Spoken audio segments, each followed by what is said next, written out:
Waalaikumsalam warahmatullahi wabarakatuh. Sebelum mulai pelajaran, mari kita berdoa dulu. Bismillahirrahmanirrahim. Raditu billahi rabba wa bil islami dina wa bi Muhammadin nabiyya wa rasula. Rabbi zidni ilma warzuqni fahma. Amin ya rabbal alamin. Sekarang anak-anak saya absen dulu ya. Harina manasikana. Hadir. Ifazatin nihaja. Hadir. Minha lailatus sifa. Hadir. Muhammad Nasrul Mukminin. Hadir. Muhammad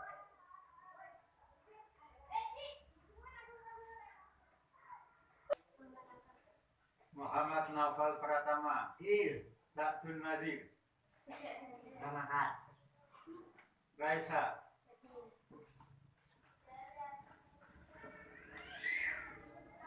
Anak-anak, pagi ini kita akan mempelajari masalah binatang halal dan haram. Untuk binatang halal dan haram ini waktunya ada 10 jam, berarti 5 pertemuan. Sebelum kita mulai pelajaran, mari kita lihat dulu video tentang makanan halal dan haram. Makanan halal dan thayyib. Yang berikutnya kita akan mengenal manfaat makanan halal dan thayyib dari tubuh. Yang berikutnya kita akan mengenal makanan haram dan akibat makan makanan yang haram. Allah berfirman dalam Al-Quran surat Al-Baqarah ayat 198, artinya seperti ini. Hai manusia, makanlah dari apa yang terdapat di bumi yang halal dan thayyib, dan janganlah kamu melebihi setan yang suka melanggar atau melakukan batas. Sesungguhnya setan itu adalah musuh kamu yang nyata. Dan sudah dikasih teman-teman bahwa Allah memberitakan kita untuk makan makanan yang halal dan thayyib. Nah, apa itu makanan halal dan thayyib? Makanan halal adalah makanan yang diperbolehkan untuk dikonsumsi atau dimakan. Makanan thayyib artinya makanan itu baik dan bermutu serta tidak membahayakan kesehatan.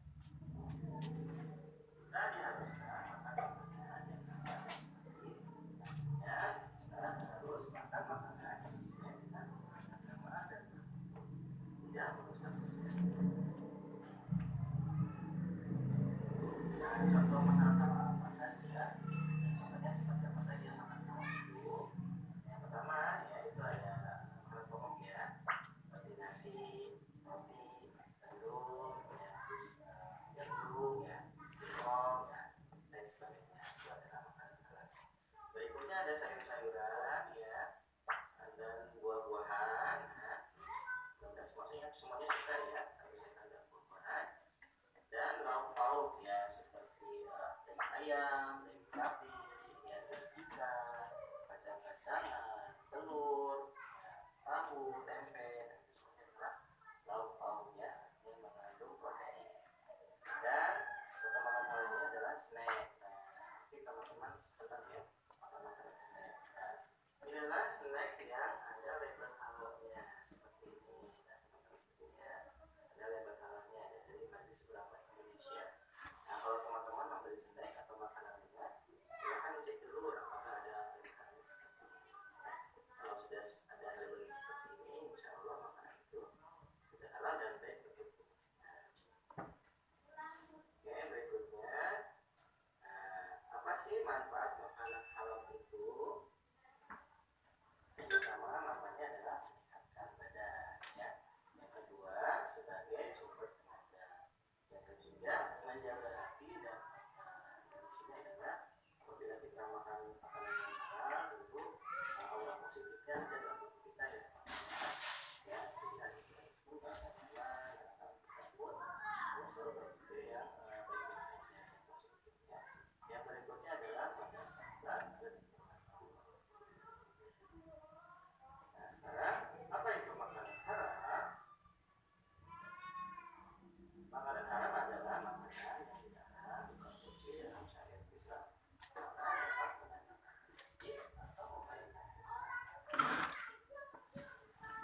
Subhanahu wa taala bagaimana Al-Qur'an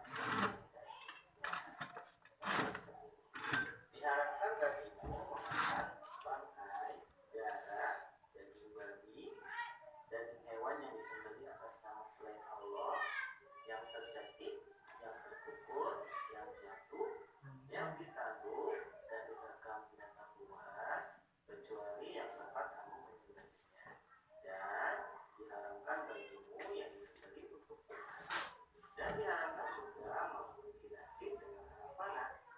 Mengkombinasi dengan anak panah itu adalah kefasikan. Pada hari ini orang-orang kafir telah berputus asa untuk mengalahkan agamamu.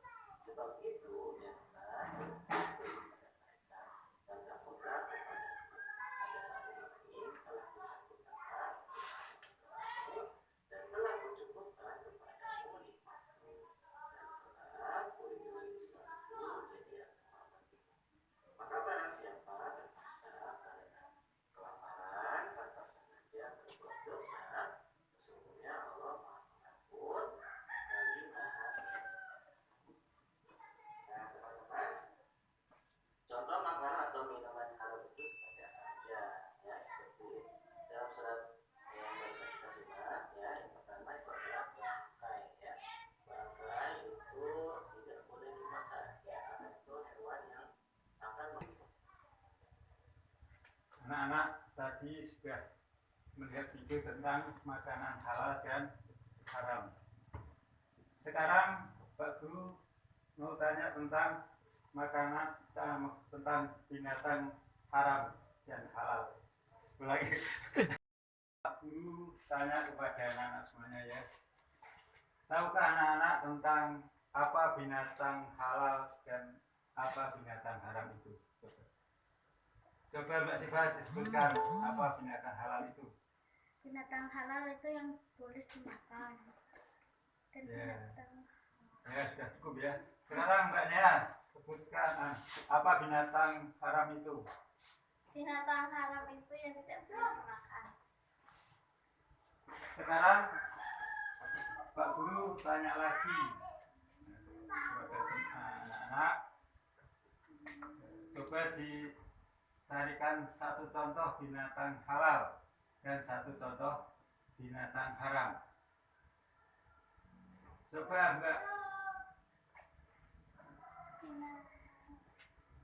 Mbak Neha carikan contoh satu binatang halal. Kambing, Ya, anjing. anjing. Sekarang ya anak-anak sudah tahu ya kira-kira tentang apa binatang halal dan apa binatang haram. Sekarang Pak Guru akan memberi beberapa contoh binatang halal dan binatang haram. Untuk itu Pak Guru membuat dua kelompok. Kelompok pertama menunjukkan contoh binatang halal. Kelompok kedua menunjukkan contoh binatang haram. Pak Guru mengajak anak untuk berhitung dulu ya untuk mengambil kelompoknya masing-masing. Coba berhitung mulai dari 1, 2, 3, 4, 5, 6. ada dua kelompok, jadi yang hitungan ganjil di kelompok pertama. Untuk yang hitungan genap di kelompok yang kedua. Sekarang untuk kelompok pertama mencari contoh tentang binatang halal. Ini nanti disediakan dipasang dengan baik ya. Untuk kelompok kedua memasang contoh tentang binatang haram.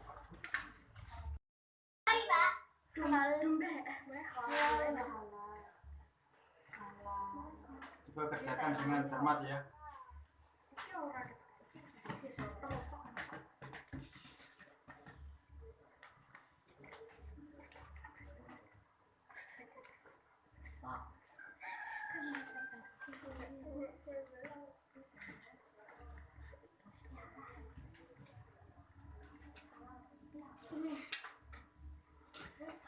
Sudah, Pak.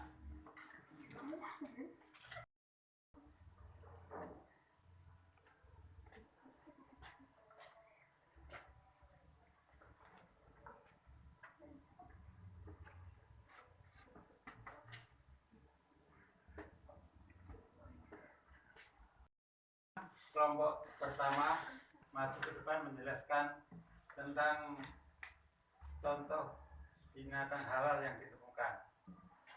Kedua ini Binatang halal yang kami temukan adalah sapi, bebek, ikan, domba, dan kuda.